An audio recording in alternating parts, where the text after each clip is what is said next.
भारत की ताकत ने दुनिया को चौंकाया।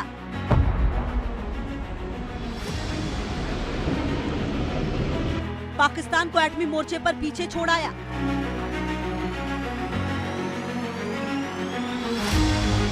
एक 190 वर्सेस 170 से छिड़ी नई जंग बहस।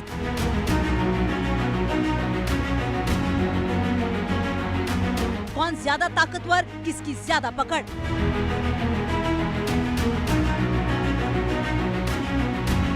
न्यूक्लियर इंडिया, चीन पाक में डर।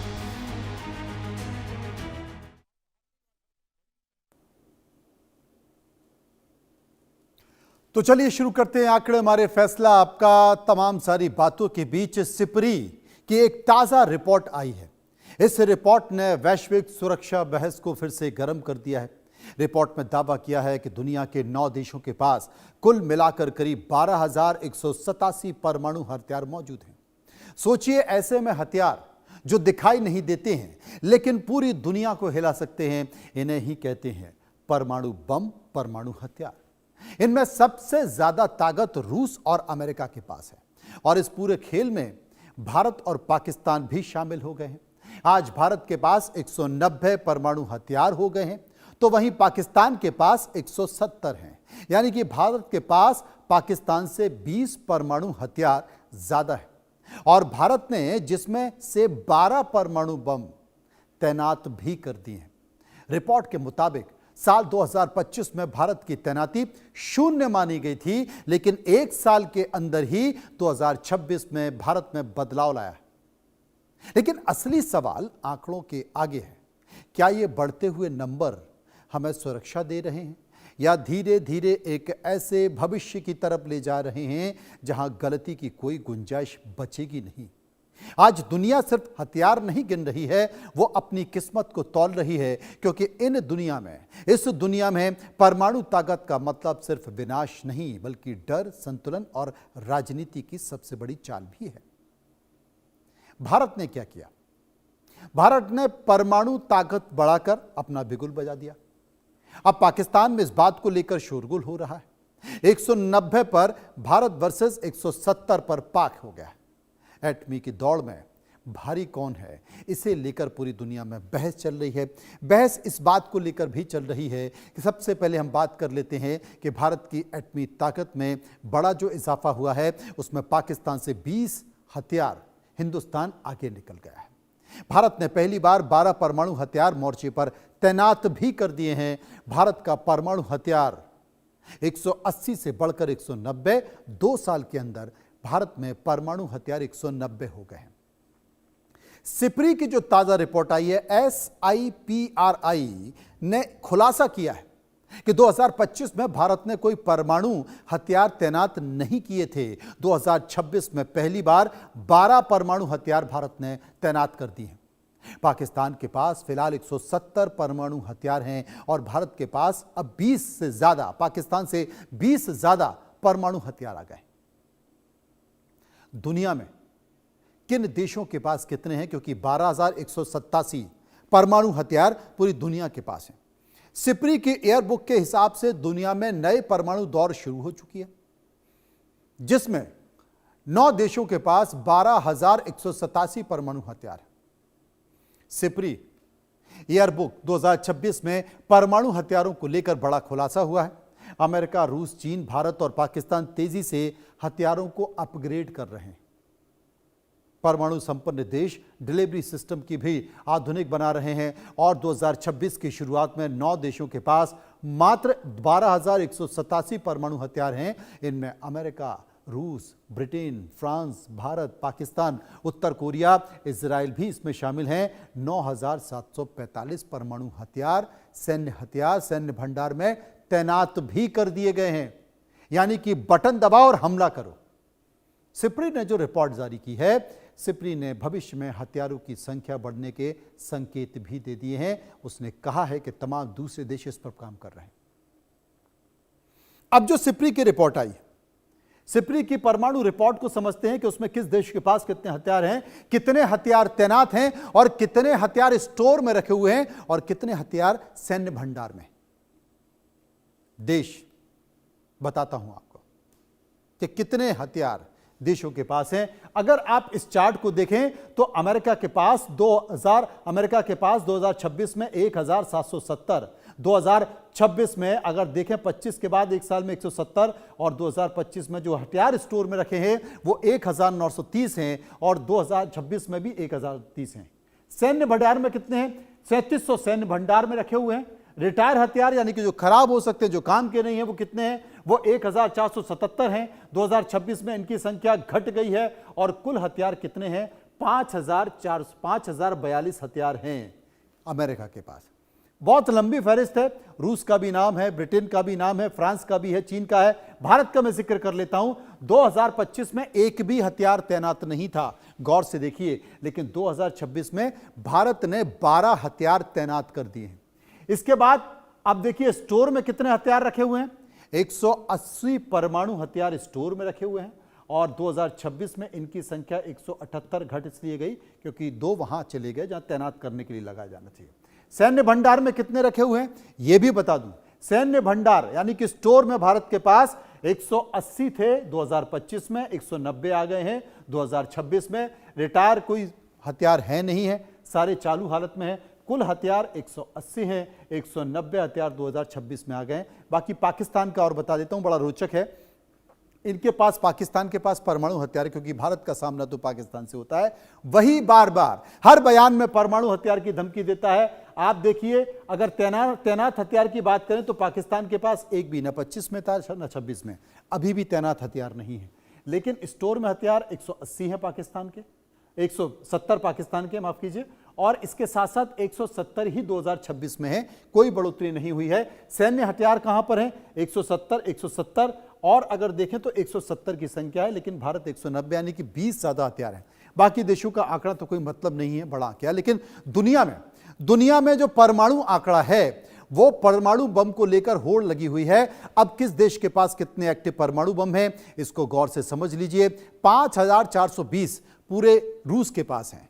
एक्टिव कितने हैं? 1796। अमेरिका के पास परमाणु हथियार हैं 5042, एक्टिव 1770। यूनाइटेड किंगडम के पास 2225 हैं, एक्टिव 120 हैं। फ्रांस के पास 370 हैं, एक्टिव 280 हैं। चीन के पास परमाणु हथियार कितने हैं? कुल 620 हैं, एक्टिव सिर्फ 34 हैं। भारत के पास 190 हैं, 12 एक्टिव हैं। ये तमाम जो संख्या मैंने आपको बताई ये परमाणु हथियार की थी। इसी बात को मद्देनजर लेते हुए हमने यहाँ पर सर्वे किया है, लोगों के पास गए, उनसे जानने की कोशिश की, क्योंकि पूरी दुनिया परमाणु के मुहाने पर है।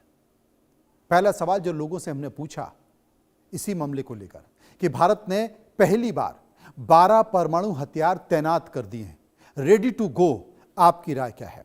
लोगों की जो राय निकल कर आई वो देखिए। 47% लोगों ने कहा भारत की बड़ी रणनीतिक जीत है। 16% ने कहा अब तनाव और बढ़ सकता है क्योंकि पाकिस्तान एक्टिव हो जाएगा, दुश्मनों को कड़ा संदेश है। 37% लोगों ने कहा। सर्वे का एक और सवाल जो हमने लोगों से पूछा, भारत के परमाणु हथियार 180 से बढ़कर 190 होने पर आपकी राय क्या है? अब लोगों की राय इस पर क्या निकल कर आई? 57% लोगों ने कहा राष्ट्रीय सुरक्षा को मजबूत करेगा। 35% ने कहा अभी और बढ़ाने पड़ेंगे क्योंकि तनाव बढ़ रहा है। 7% लोगों ने कहा सामान्य रणनीति का कदम है। 1% कुछ भी कहना नहीं चाहते थे। सर्वे का एक और सवाल, तीसरा सवाल जो हमने लोगों से पूछा, भारत ने परमाणु भंडार में पाकिस्तान को पछाड़ दिया है। पाकिस्तान के पास 170 परमाणु हथियार हैं। लोगों की राय 49% कह रहे थे भारत लगातार बढ़त में है, पाकिस्तान बहुत पीछे है। 8% लोगों ने कहा दोनों लगभग बराबर हैं, बहुत ज़्यादा अंतर नहीं है। 39% लोगों ने कहा पाकिस्तान कहीं नहीं टिकता है, और 4% कुछ भी कहना नहीं चाहते।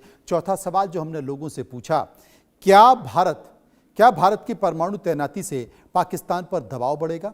देखिए लोगों की राय। 78% लोगों ने क्या कहा? बहुत बड़ा दबाव बनेगा। 8% ने कहा कोई फर्क नहीं पड़ेगा। 14% कह रहे थे कुछ असर जरूर पड़ेगा। एक और सवाल, अंतिम सवाल जो हमने लोगों से पूछा कि क्या परमाणु हथियारों की संख्या बढ़ाने से युद्ध का खतरा कम होता है? लोगों की राय 63% लोगों ने कहा हां, दुश्मन डरने लगता है। 14% लोगों ने कहा इससे खतरा और ज्यादा बढ़ सकता है क्योंकि असुरक्षा की भावना पैदा होती है। 21% लोगों ने कहा कुछ हद तक असर तो पड़ता है, और 2% इस पर कुछ भी कहना नहीं चाहते। चर्चा करते हैं, समझने की कोशिश करते हैं। राजेश भार्गव, पूर्व बीएसएफ अधिकारी, जो हैं वो हमारे साथ जुड़ेंगे। प्रोफेसर करोड़ी सिंह विदेशी मामलों के जानकार हमारे साथ मौजूद होंगे, राजदूत सुशील सिंघल हमारे साथ मौजूद होंगे और मुजाहिद जाफरी पाकिस्तान से हमारे साथ जुड़ेंगे। उनसे हम समझने की कोशिश करेंगे। राजेश भार्गव मेरे साथ मौजूद होंगे। राजेश जी, अचानक ऐसा क्या हुआ कि भारत परमाणु हथियारों को लेकर एक्टिव हो गया और 12 परमाणु हथियार उसने तैनात कर दिए हैं, यानी कि रेडी टू गो? देखिए, कहीं भी युद्ध हो या कहीं भी कन्फ्लिक्ट हो तो उसमें खाली हथियार का इस्तेमाल ही बड़ी चीज नहीं होता है, बल्कि उसके साथ जो एसोसिएटेड जैसे कहते हैं ना, दुश्मन के ऊपर मानसिक दबाव वो बनाना भी अपने आप में एक युद्ध की नीति है। अभी आप देखिए, ईरान और यूनाइटेड स्टेट्स, ईरान और इजराइल, इनके बीच में जो भी युद्ध चल रहा है उसमें युद्ध तो चल रहा है, लेकिन उससे ज्यादा उनके बीच में एक इंफॉर्मेशन वार चल रही है, एक दूसरे को दबाव में लाने की। हिंदुस्तान आज की तारीख में ऐसा नहीं है कि बिल्कुल शांत देश है, उसके आसपास सब जगह शांति है, हमें कहीं किसी से कोई डर नहीं है, हमें कहीं किसी से कोई खतरा नहीं है। लेकिन उसके साथ हमें यह जरूरी है कि दुश्मन को यह भी बता के रखना कि हम पूरी तरह से तैयार। देखिए, वैसे जो आप यहाँ पर कहा कि हाँ, हमने 12 अपने परमाणु हथियारों को डिप्लॉय कर दिया है। देखिए, डिप्लॉयमेंट का मतलब ये होता है कि they are in such A position जहां पर हम उनका एक शॉर्ट टाइम के ऊपर इस्तेमाल कर सकते हैं। लेकिन ये आपने देखा होगा यूक्रेन और रशिया के वार में भी क्या आता था कि आज रात को जो है परमाणु बम का इस्तेमाल हो जाएगा, सारे कहानियां आती रहती हैं कि कल हो जाएगा, 24 घंटे में हो जाएगा, लेकिन ऐसा नहीं होता है। परमाणु युद्ध को शुरू करना या परमाणु हथियार का इस्तेमाल करना कोई इतना आसान नहीं है, लेकिन ये बेसिकली एक डिटरेंट है। हथियारों को या एटम, खास तौर से जो न्यूक्लियर वेपन्स हैं, इनको तैयारी की पोजीशन में रखने का मतलब यह है कि एक शॉर्ट टाइम के ऊपर इसका इस्तेमाल किया जाए एज ए डेटरेंट, खास तौर से as a second strike facility, कि अगर हमारे ऊपर कहीं से भी अटैक होता है तो हम उसका इस्तेमाल कर सकें। कर सकते हैं। ये बड़ी बात आपने कही है, आपने बड़ी बात कही है। सिप्री की रिपोर्ट आई है, उसमें तमाम तरह का जिक्र भी किया है। एक्स एम्बेसडर पूर्व राजनयिक सुशील सिंघल साहब भी मेरे साथ जुड़ गए हैं। सुशील सिंघल साहब, अगर देखा जाए तो परमाणु हथियारों का जिक्र किया है, लेकिन भारत पहले लगातार चीन के 170 परमाणु हथियारों की बात की जाती थी, लेकिन 20, पाकिस्तान से 20 ज़्यादा भारत ने परमाणु बम एक तरह से बनाए हैं, उनका वो किया है, और 12 एक्टिव पोजीशन में रहे हैं। क्योंकि हम देखते थे जब भी दोनों देशों के बीच तनाव होता था तो पाकिस्तान बार बार ये कहता था कि हमारे पास जो परमाणु हथियार रहे हैं वो क्या देखने के लिए रखे हैं हमने, हम परमाणु हथियारों की हर बात धमकी देता था। लेकिन भारत ने तो एक्टिव पोजीशन में रख दिया, पाकिस्तान में भी कोई भी एक्टिव पोजीशन में नहीं है। तो क्या जो तमाम देश हैं उनके जो परमाणु हथियार हैं उनकी जो जानकारी सार्वजनिक तौर पर आती है वही होती है, या कुछ जानकारी ऐसी होती है जो बता ही नहीं जाती है, या कोई देश हमेशा एक्सपोज नहीं करता, बताता नहीं है, छुपा कर रखता है? देखिए मनोज जी, बात यह है कि इस तरह की जो भी तैयारी होती है ज्यादातर पब्लिक पोस्चरिंग उसके बारे में नहीं की जाती है। ये जो सिपरी की भी ये रिपोर्ट जो आ रही है, ये भी वो डिफरेंट सोर्सेज से मालूम करने की कोशिश करते हैं, लेकिन रिलायबिलिटी इसके ऊपर बहुत हम नहीं कर सकते, क्योंकि कोई भी देश जो है अपने कितना क्या कर रहे हैं, किस तरह की तैयारी कर रहे हैं, क्या वो उसके बारे में जानकारी पब्लिकली वो नहीं दी जाती, पहली बात। दूसरा, जो अभी हम बात कर रहे हैं अभी न्यूक्लियर कि हमारे हमने 12 जो है न्यूक्लियर आर्सेनल में वो किए हैं, उनको जो रेडीनेस में, एक्टिव मोड में। जी, ये बात यह है कि इंडिया की जो पॉलिसी है न्यूक्लियर की, वो फर्स्ट स्ट्राइक की नहीं है, सेकंड स्ट्राइक की। भारत के जो न्यूक्लियर प्रिंसिपल है उसमें जो है ये है कि भारत कभी किसी देश के ऊपर न्यूक्लियर अटैक नहीं करेगा। तो उसमें क्या है कि जब आपको सेकंड स्ट्राइक करना है तो उसमें आपको तैयारी रखनी पड़ती है इतनी कि आपको अगर कहीं आवश्यकता पड़े, कभी खुदा ना खास्ता होपफुली कभी किसी को नहीं जरूरत पड़ेगी, लेकिन ये तो पोस्चरिंग होती है और ये जो है तैयारी रखनी पड़ती है, तो वो उसके तहत में इन्होंने तैयारी, ये जो खबर आ रही है मेरे विचार से इसके है, क्योंकि हमारा जो है तीनों जो है हमारे क्षेत्रों, जहाँ लैंड हो, सी हो और या हवा से हो, एयर में हो, तीनों में जो है हमारी अब कैपेसिटी बिल्ड हो गई है कि हम न्यूक्लियर कहीं अटैक होता है तो हम उसका जवाब हम तीनों से दे सकते हैं। तो उसकी तैयारी, जैसे अब चीन का भी मैं आपको बताऊं, चीन के यहाँ भी पिछले साल 24 उन्होंने रेडीनेस में रखी थी। इस साल सिपरी की रिपोर्ट है कि उन्होंने 34 न्यूक्लियर वारहेड्स को रेडीनेस में बिल्कुल रखा हुआ है। तो ये जो है सारे देश, और इसी तरह से जो और दूसरे देश हैं, यूएसए हो या जो है रशिया हो या जो है फ्रांस हो या यूके हो, वो भी कुछ ना कुछ आर्सेनल इस तरह से रखते हैं ताकि जो है डेटरेंस बन, बिकॉज बेसिकली क्या है, न्यूक्लियर जो ऑप्शन है वो एक डेटरेंस है दोनों सब तरफ के लिए। तो लेकिन उसके लिए जिस तरह का माहौल चल रहा है उसमें अपनी तरफ से एक ऑप्शन रखनी पड़ती है, और खासकर इंडिया जैसे देश के लिए जिन्होंने अपनी फर्स्ट स्ट्राइक को अपनी तरफ से अपने आप उसको रोका हुआ है कि हमने फर्स्ट स्ट्राइक हम किसी को भी नहीं करेंगे, कभी भी हालत में हम फर्स्ट स्ट्राइक नहीं करेंगे, लेकिन अटैक हुआ तो हम न्यूक्लियर अटैक हो तो हम उसका जवाब देंगे। तो इसके लिए हमें तैयारी रखनी है, और इसी के चलते हुए हमने भारत जो हमारी न्यूक्लियर पावर जो है सबमरीन है, 2 सबमरीन है हमारे पास, आईएनएस अरिहंत, आईएनएस अरिघा, जो कि न्यूक्लियर जो मिसाइल्स को लॉन्च कर सकते हैं, और ये ही वो जो है कैपेबिलिटीज के लिए है। तो उस जब अगर आपने अपनी जो न्यूक्लियर पावर सबमरीन है उनको अगर आपने तैयार रखना है तो उसमें तो मेट करके रखना पड़ेगा आपको, क्योंकि उसको समय नहीं मिलेगा आपको, क्या लग, क्योंकि कहीं भी हो सकती हो, तो क्योंकि उनको उसकी जो खासियत यही है कि किसी को पता नहीं लगता कि आपकी न्यूक्लियर सबमरीन कहाँ ट्रैवल कर रही है, किस जगह कर रही है, तो वहां तो तैयार रखना पड़ता है। क्योंकि अब हमारे यहाँ कैपेबिलिटी आ गई है, पहले नहीं थी ये बात कैपेबिलिटी, अब कैपेबिलिटी आ गई है, तो नेचुरली वो मेट में उसकी तो जो न्यूक्लियर वारहेड को तैयारी पोजीशन में वहां रखा जा रहा है।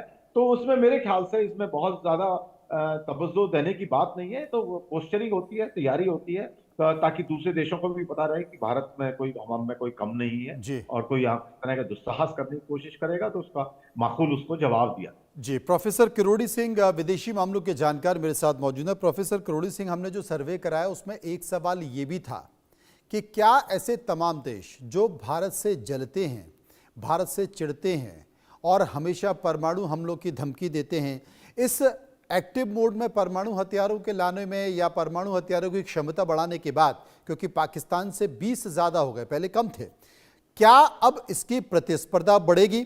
पाकिस्तान की तरफ से इस बात को लेकर कोई रिएक्शन देखा जाएगा? देखिए मनोज, ये जो न्यूक्लियर वेपन की हम बात करते हैं, ये एक सुरक्षा कवच के रूप में है, यूज वैल्यू नहीं है। अगर यूज वैल्यू इसकी है तो दुनिया में इतने न्यूक्लियर वेपन हो गए हैं, इतने न्यूक्लियर बॉम्ब हो गए हैं कि एक पृथ्वी नहीं कई पृथ्वी तबाह हो सकते हैं। तो यूज वैल्यू इसकी नहीं है। तो ये कोई क्रिकेट का स्कोर नहीं है कि किसके पास 170 हैं और किसके पास 150 हैं और किसके पास 500 हैं, इस तरीके का नहीं है। इसकी जो लेथाल कैपेसिटी है, या जिसको हम न्यूक्लियर विंटर कहते हैं, वो बहुत ज्यादा है। और इसका लिए आपने कहा कि क्या कंपटीशन बढ़ेगा, निश्चित रूप से इसका कंपटीशन बढ़ना है, ग्लोबल लेवल पे भी और इंडिया और पाकिस्तान में भी। क्योंकि जिस तरह के अनईजी रिलेशन इंडिया और पाकिस्तान के हैं, और पाकिस्तान का जिस तरह का रिजीम है वहाँ मिलिट्री डोमिनेटेड, तो निश्चित रूप से पाकिस्तान अपने तरीके से और एफर्ट्स करेगा। तो इंडिया और पाकिस्तान में कंपटीशन नहीं। देखिए, स्टार्ट ट्रीटी थी रशिया और अमेरिका के बीच में, उसको लैप्स हुए 3-4 महीने हो गए हैं। रशिया ने कहा कि हम 1 साल के लिए एक्सटेंड कर लेते हैं और उसके बाद नई ट्रीटी करेंगे और दूसरे देशों को भी सम्मिलित करेंगे। अमेरिका ने मना कर दिया। तो अब बहुत से देश हैं वो एस्पायर कर रहे हैं, जैसे पोलैंड है, जर्मनी है, जापान है। तो इस तरह का न्यूक्लियर कंपटीशन बढ़ेगा दुनिया में, और अगर इस तरह का न्यूक्लियराइजेशन होगा तो कहीं न कहीं पूरी दुनिया के लिए खतरे की घंटी तो रहेगी ही। और इससे भी ज्यादा खतरनाक ये स्थिति है कि मिलिट्री एक्सपेंडिचर है वो निरंतर रूप से बढ़ रहा है। 1 साल पहले जो 2.4 ट्रिलियन था, अब 2.9 ट्रिलियन के करीब पहुंच गया है। अमेरिका ने 1.5 ट्रिलियन पे अपना खर्चा मिलिट्री पे एक्सपेंस करना चाहते हैं। तो इसका मिलिट्री पहले 39% के करीब था, उनका दुनिया का जो मिलिट्री एक्सपेंडिचर था उसमें, तो अमेरिका बहुत ज्यादा बढ़ा रहा है। तो इस तरह का बढ़ेगा तो अमेरिका ने अपने मित्र राष्ट्रों से कह दिया, पहले तो ये कहा नेटो के जो देश हैं उनको कहा कि आप 2% जीडीपी का कीजिए, अब ये तय किया है कि 5% जीडीपी का होगा 2035 का। तो इसका नेचुरली जो डेवलपमेंटल एक्टिविटीज हैं उन पे नेगेटिव इम्पैक्ट पड़ेगा, जो डेवलपमेंट से रिलेटेड रिसर्च या एजुकेशन होना है उन पे नकारात्मक, हेल्थ है इन पे नकारात्मक असर पड़ेगा। तो पूरी दुनिया केवल एटॉमिक पावर को लेके कंपटीशन नहीं, ओवरऑल जो मिलिटराइजेशन का कंपटीशन होगा वो पूरी दुनिया को खतरनाक स्थिति में ले जाएगा। तो हम केवल भारत और पाकिस्तान के संदर्भ में नहीं, दुनिया के संदर्भ में हमें देखना चाहिए। और एक डेंजरस ट्रेंड और आ रही है, वो है प्लाज्मा वेपन की, और उस पे चीन, अमेरिका और रशिया काफी एडवांस स्टेज पे रिसर्च कर रहे हैं। ऐसी भी खबर आ रही है कि रशिया और ईरान ने मिलकर प्लाज्मा वेपन पे काम करना शुरू कर दिया है, और वो इस एडवांस स्टेज पे है। मिलिट्री के लेवल पे, केवल फिक्शनल नहीं है, मिलिट्री के लेवल पे वो जो ड्रोन है या हाइपरसोनिक मिसाइल्स हैं उनको इंटरसेप्ट कर सकता है, उनको रोक सकता है प्लाज्मा वेपन। तो हम न्यूक्लियर वेपन से भी आगे जा रहे हैं, जिसको हम प्लाज्मा वेपन कहते हैं, जो इलेक्ट्रोमैग्नेटिक वेपन की तरह है। तो वहां तक दुनिया जा रही है, तो दुनिया डिस्ट्रक्शन की तरफ जा रही है। अगर हम उस दिशा में देखेंगे तो पूरे डिस्ट्रक्शन की तरफ कभी भी दुनिया या ये प्लानेट तबाह हो सकता है। दूसरी तरफ हमने विकास की दृष्टि से भी बहुत प्रगति की है, ऐसा नहीं है कि नहीं की है, टेक्नोलॉजी का बड़ा एडवांसमेंट के लिए रोल है। तो जो ड्यूअल यूज है टेक्नोलॉजी का, उसके हम जो नेगेटिव और मिलिट्री का यूज है उसको मिनिमाइज करके उसका कंस्ट्रक्टिव या डेवलपमेंटल यूज कैसे बढ़ाएं, इसके लिए कोई सहमति बननी चाहिए, जिसकी संभावना मुझे नहीं लग रही है। कि जिस तरह के स्टार्ट को लेके अमेरिका और रशिया में विवाद हुआ, अमेरिका ने ब्लाटेंटली मना कर दिया कि हम कोई बातचीत नहीं करेंगे इसमें। तो इसमें केवल भारत पाकिस्तान तक सीमित नहीं, पूरी दुनिया के लिए खतरा है। मनोज, क्या किया जा सकता है, दुनिया को कैसे बचाया जाए, इसके लिए संयुक्त राष्ट्र संघ अपने लेवल पे कुछ नहीं कर सकता है। भारत का पहले न्यूक्लियराइजेशन से पहले, न्यूक्लियर बम से पहले एक अप्रोच था कि कंप्लीट डिसआर्मामेंट, न्यूक्लियर डिसआर्मामेंट की बात थी। उससे फिर दुनिया ये कहने लगी कि न्यूक्लियर नॉन प्रोलिफेरेशन होना चाहिए, डिसआर्मामेंट पॉसिबल नहीं है। तो भारत ने भी अपना न्यूक्लियराइजेशन किया, तो जो कंप्लीट डिसआर्मामेंट की स्थिति थी वो कहीं नहीं बची है। सिर्फ साउथ अफ्रीका ने अपने न्यूक्लियर वेपन्स वॉलेंटरीली खत्म किए हैं और किसी देश ने नहीं किए हैं। यूक्रेन ने उसको अंडर प्रेशर, या जिस तरह का सोवियत डिसमेंटलिंग हुआ उससे उनको डीन्यूक्लियराइजेशन यूक्रेन का हुआ। आज यूक्रेन के संकट में है, तो दुनिया के सामने ये उदाहरण है कि हम अगर वॉलेंटरीली भी अपने न्यूक्लियर वेपन खत्म कर देंगे तो हमारे को खतरा हो सकता है। तो जिस तरह का ओवरऑल सिचुएशन बन रहा है, ये एक तरफ तो निराशाजनक भी है, और अगर डुअल यूज में हम कंस्ट्रक्टिव पॉजिटिव यूज करें, वो न्यूक्लियर पावर हो चाहे प्लाज्मा पावर हो, उसको अगर पॉजिटिव डायरेक्शन में ले जाएं तो दुनिया का ज्यादा भला हो सकता है। भार्गव साहब मेरे साथ मौजूद हैं। भार्गव साहब, प्रोफेसर करोड़ी सिंह जी ने एक शब्द का इस्तेमाल किया, सहमति। मुझे लगता है कि अब जो देशों के बीच तनाव फैल रहा है वो सहमति शब्द बड़ा बेमानी सा हो गया है। रूस यूक्रेन के बीच अभी तक सहमति नहीं बन पाई है, युद्ध चल रहा है। और अगर आप इजराइल और ईरान के बीच देखें, सहमति जैसी कोई चीज़ ही नज़र नहीं आ रही है। तमाम देश चाहते हैं, ईरान भी चाह रहा है, इजराइल भी चाह रहा है, अमेरिका भी इसी बात का जिक्र कर रहा है, लेकिन सहमति नहीं बन पा रही है। 2-2 साल से युद्ध चल रहे हैं, 6-6 महीने से तनाव चल रहा है। पूरी दुनिया सबसे बड़े बम, इकोनॉमिक बम के आगे फंसी हुई है, और मुझे लगता है कि पूरी इकोनॉमी कोलैप्स होती जा रही है। परमाणु बम से ज़्यादा खतरनाक बम ये हो गया है। इन सब के बीच जो संयुक्त राष्ट्र है या ऐसी संस्थाएं जो पूरी दुनिया में एक सहमति बनाने का काम करती हैं, बैठने का काम करती हैं, नियमों का काम, लॉ एंड ऑर्डर का काम, मानव इंसान को बचाने का काम, वो सब बेमानी हो गई हैं। ऐसी स्थिति में क्या होगा, कहाँ पर है ये विश्व और कहाँ है देश और उनकी सहमति? देखिए, आज की तारीख में जो भी संसार के अंदर सिचुएशन है उसमें जो जैसे आपने कहा, सहमति नाम की चीज कहीं भी नहीं मिलती है। उसकी वजह यह है, हर देश के अपने इंटरेस्ट होते हैं, हर देश के अपने स्वार्थ होते हैं, और हर देश अपने स्वार्थ को सामने रखते हुए ये विचार करता है कि उसको आगे क्या करना चाहिए, क्या नहीं करना चाहिए। आज की तारीख में जो भी युद्ध में शामिल है देश, वो जानते हैं कि अगर हम सहमत होंगे या नहीं होंगे, इससे कहीं कोई फर्क नहीं पड़ता है। यूक्रेन एक छोटा कंट्री था, रशिया एक बहुत बड़ा कंट्री था, लेकिन यूक्रेन किसी भी चीज पे सहमत नहीं हुआ, ना रशिया सहमत हुआ। अमेरिका का प्रेशर आया, नाटो का प्रेशर आया, लेकिन कहीं भी सहमति नहीं बनी और वो युद्ध सिर्फ उसके डायमेंशंस चेंज हो गए हैं। वो डायमेंशन चेंज होकर के युद्ध अभी भी चल रहा है। इसी तरह से जो ईरान का युद्ध था, इजराइल उसमें शामिल था, वहां पर हिजबुल्ला भी आ गया, हमास भी आ गया, हुती भी आ गया। तो ये सारे जितने उसके अंदर प्लेयर्स हैं, हर एक के अपने अपने स्वार्थ हैं, या किसी दूसरे के स्वार्थ से उनके अपने स्वार्थ जुड़े हुए हैं। इसलिए हम ये उम्मीद करें कि हाँ, शायद किसी भी मुद्दे के ऊपर बहुत आसानी से सहमति बन जाएगी। ये संभव कहीं भी नहीं दिखाई देता।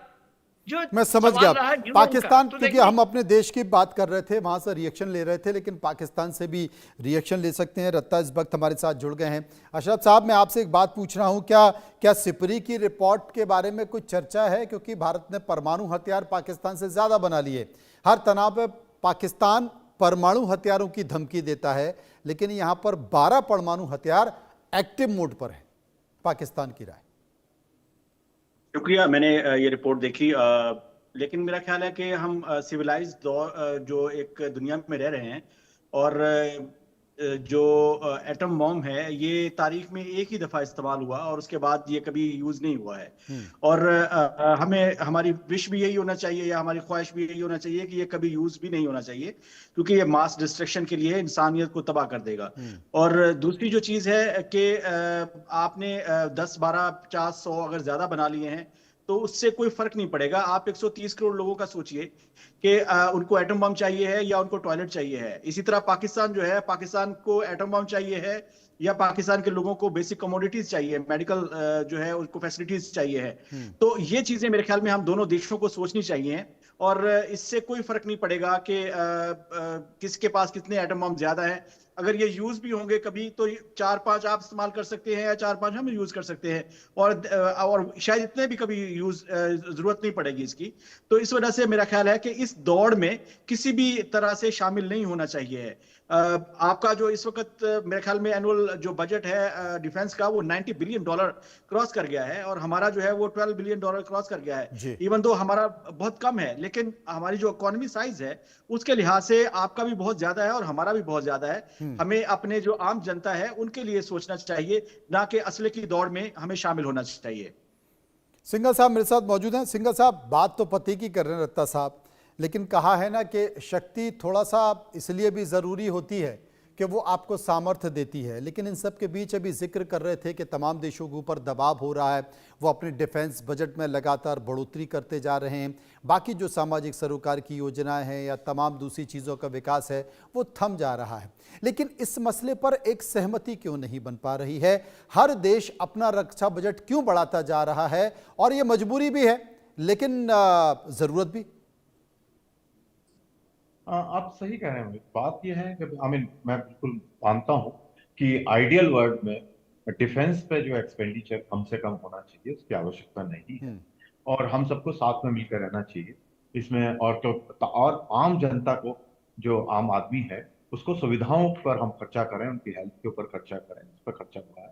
लेकिन ये क्या आइडियल वर्ल्ड, अब जिस दुनिया में हम रह रहे हैं वहां बिना सुरक्षा पे खर्चा किए हुए आप सरवाइव नहीं कर सकते हैं, क्योंकि जिस तरह का एनवायरनमेंट बनता जा रहा है उसमें सुरक्षा अपनी करनी जरूरी है। अपनी नहीं, अपने आसपास की करनी पड़ती है। जैसा भारत का, जैसा मैं एग्जाम्पल दूं, भारत न केवल अपनी सुरक्षा कर रहा है बल्कि इंडियन ओशन की जिम्मेवारी उसने संभाल रखी है। जहां भी पायरेसी होती है, कहीं होती है, we are the first response. अगर हमारे में शक्ति नहीं होगी, कैपेसिटी नहीं होगी, तो वहां पर कैसे दूसरे देशों की मदद करें? सुनामी आती है या किसी कहीं आपदा आती है तो भारत की सैनिक सबसे पहले वहां मदद के लिए पहुंचते, तो क्योंकि हमारे पास में इतनी कैपेसिटी। तो ये जो है, जो हमारी जो कैपेसिटी है, ये केवल केवल सुरक्षा के लिए, बल्कि और जो प्राकृतिक आपदाएं या पायरेसी की समस्या है उसमें भी हम उसमें सहयोग करते हैं, उनमें मदद करते हैं सब। अमेरिका वगैरह हम नहीं आ पाते हैं। अब अमेरिका ने एक तरीके से रेस्पॉन्सिबिलिटी हमारे ऊपर छोड़ दी है, जब प्रेसिडेंट ट्रम्प तो खैर बहुत ही आगे चले गए इन मामलों में। तो लेकिन क्या है कि इसके जो सुरक्षा पे जो खर्चा होता है उसके कई डायमेंशंस है, एक ही डायमेंशन है। दूसरा क्या है कि ये सबको अब याद रखना चाहिए कि जब न्यूक्लियर की बैन डिसआर्मामेंट की बात हुई, भारत सबसे पहला देश था जिसने कि डिसआर्मामेंट का प्रपोजल यूएन में रखा था कि, और भारत जो एनपीटी जो बनी, जो न्यूक्लियर जो बनी थी ट्रीटी साइन, वो उसकी शेप उसका भारत सबसे पहले भारत हामी था। लेकिन जिन देशों के पास में न्यूक्लियर ये ऑप्शन थी, उन्होंने जिस तरह से उसमें एनपीटी को बनाया, तो भारत ने इसको महसूस किया कि भाई ये जो बनाई गई है, ये जो है हैव नॉट्स का कॉन्सेप्ट बना रहे हैं ये, कि जिनके पास में है वो तो रखेंगे लेकिन दूसरा कोई नहीं रख सकता, और वो दुनिया पर कब्जा करके रखेंगे, और उसके ऑप्शन वो वहां से शुरुआत कि जिनके पास थी वो अपने अधिकार को छोड़ने के लिए तैयार नहीं। अगर वो सब तैयार हो गए होते तो हमें ये जो आज हम देख रहे हैं वो समस्या नहीं खड़ी होती। और भारत क्योंकि हमेशा इस बात का हामी रहा है, उसके बराबर भारत ने हमेशा कहा है, अभी भी भारत तैयार है, भारत कहना है कि सब आप ऑप्शन खत्म कर, सब देश छोड़ दें, हम भी तैयार हैं उसको छोड़। लेकिन लोग देश, कोई भी देश उसको जिसके पास में है वो कोई छोड़ना नहीं चाहता। और अभी जो ईरान और इस सब में इस एरिया में हो रहा है, और जैसे नॉर्थ कोरिया ने, अब उससे क्या होने लगा है देशों को कि अगर उनके पास में न्यूक्लियर बॉम्ब है तो उन्हें अपनी सुरक्षा, उनके ऊपर कोई जो है हमला करने की कोशिश नहीं करे। तो ये दिमाग में इस तरह की बातचीत, इस तरह का माहौल बन गया है अब। तो ये मुझे जो लग रहा है इससे उल्टी होड़ बढ़ने वाली। बिल्कुल, आपने सही कहा आपने। और मुझे लगता है रत्ता मेरे साथ मौजूद है। रत्ता साहब, ये भारत ने इसलिए भी एक्टिव मोड में लगा दिए हैं 12, क्योंकि जरा सा जब भी भारत पाकिस्तान के बीच तनाव होता है, पाकिस्तान के हुक्मरान, पाकिस्तान की सत्ता में बैठे लोग कहते हैं कि हमारे पास जो न्यूक्लियर वेपन है, क्या वो दिखाने के लिए है? पाकिस्तान कभी भी उनको चला सकता है। ये बयान तकलीफ देते थे, इसलिए हमने 12 तैनात कर दिए।